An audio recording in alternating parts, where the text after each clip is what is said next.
తమ్ముళ్ళు మీకు అందరికి ఎన్ని ప్యాలెస్లు ఉన్నాయి? ఎన్ని ప్యాలెస్లు ఉన్నాయి మీకు?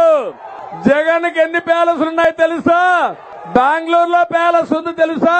హైదరాబాద్ లో ప్యాలెస్ ఉంది తెలుసా?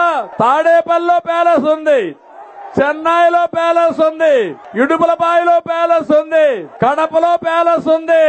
కడాన మీరు చూస్తే విశాఖపట్నం ఋషికొండ గుండు కొట్టేశాడు.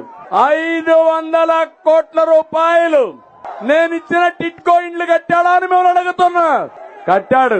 ఏం చేశాడంటే మీ పేరుతో 10,10,000 కోట్ల అప్పు తీసుకొచ్చి ఇప్పుడు నోటీసులు మీకు పంపించే పరిస్థితికి వచ్చారు. నేనుంటే ఉచితంగా ఇల్లు కట్టి ఆ ఇల్లు మీకు ఒక ఆస్తిగా చేసేవాడిని.